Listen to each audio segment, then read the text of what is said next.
আসসালামু আলাইকুম guys, welcome back to my channel. দেখেন এটা আমার মোরগ, আর কালারটা অনেক সুন্দর। আমাদের তুহা বলতেছিল যে এটা নাকি টিয়া পাখি, আমি পরে বলতেছি যে না, এটা মুরগি। আজকে আমার আম্মু শুটকি ভুনা করবে বা শুটকি বাগার, তো ওটার জন্য এতগুলা মরিচ নিয়ে নিছে। আর এটা দিবে হলো কাঁঠালের বিচি দিয়ে। এই যে এই জায়গায় পেঁয়াজও কেটে রাখছে, এই যে কেটে রাখছে হইলো এই যে বিচি, কাঁঠালের বিচি দিয়ে কিন্তু শুটকি বোনা অনেক মজা হয় গাইস। আপনারা সবাই ট্রাই করবেন বাসায়, ঠিক আছে? তো আমার আম্মু এই জায়গায় এখন ব্লেন্ডার জারে হলো শুটকি, কাঁচা মরিচ, সরি শুকনা মরিচ আর হলো এটা কি বলে রসুন দিয়ে দিছে। তো এটাকে ব্লেন্ড করে নিয়ে আসতেছি। তো এখানে ব্লেন্ড করে নিয়ে আসছি সব মরিচগুলো, দেখেন কত সুন্দর করে ব্লেন্ড করে নিয়ে আসছি। তো এটাকে এখন আমার আম্মু ভুনা করবে। আর এই জায়গায় কাটতেছে হলো কাঁঠালের বিচি, প্রথম ছিঁড়ে নিচ্ছে, এভাবে কেটে নেবেন।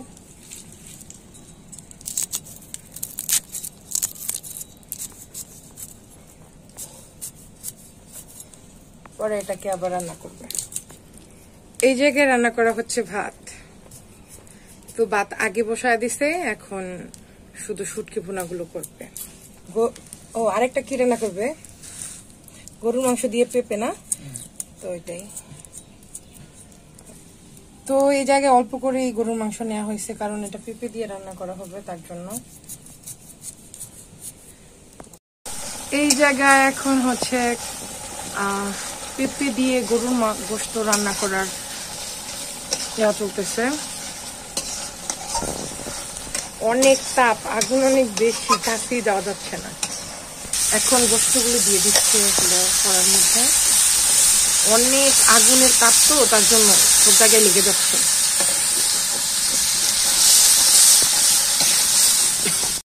এই যে আমাদের পেঁপে তরকারি প্রায় রান্না করা শেষ। তো এটার ভিডিও পুরোটা করতে পারি নাই।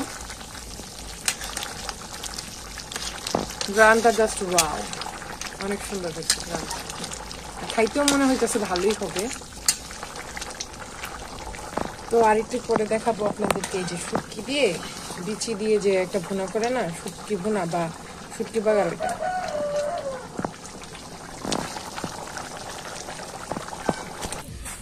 এখন শুটকি বাগার দেওয়া হবে, তার জন্য এখন তেল দিয়ে দিছে। আর এখন দিয়ে দিবে হলো মরিচ, শুটকি আর রসুন বাটা, ভালো করে নিয়ে নিচ্ছে।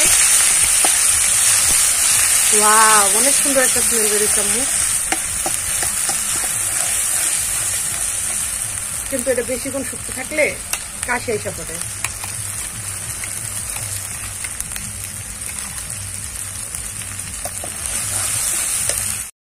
এটাকে ভালো করে কষিয়ে এখন দিয়ে দিতে হলো বিচি আর পেঁয়াজ। এটাকে ভালো করে ভেজে নিবে, একেবারে ভাজতে ভাজতে শুকনো করে ফেলবে, পরে এটা রান্না করা হয়ে যাবে। সুন্দর করে ভেজে নিচ্ছে, এটাকে যত ভাজা হবে ততই ভালো হবে। দেখেন কত সুন্দর লাল একটা কালার হয়েছে। আমার আম্মু বলতেছে যে শুটকি বাগার আর লেবু হইলে আর তার কিছুই লাগে না, এটা নাকি তার সেই মজা। আমার কাছে মজা লাগে, বাট ততটা না। আমাদের বাসা আবার অনেক ঝাল পছন্দ করে। এটা বেশি ঝাল হবে না, কারণ অনেক পেঁয়াজ আর বিচি দেওয়া হয়েছে, তার জন্য মনে হয় এতটা ঝাল হবে না। দেখছেন কত সুন্দর একটা কালার, মাশাআল্লাহ। এটা প্রায় হয়ে গেছে, তো আপনারাও বাসায় এরকম করে বানায় খাবেন, ঠিক আছে? আল্লাহ হাফেজ।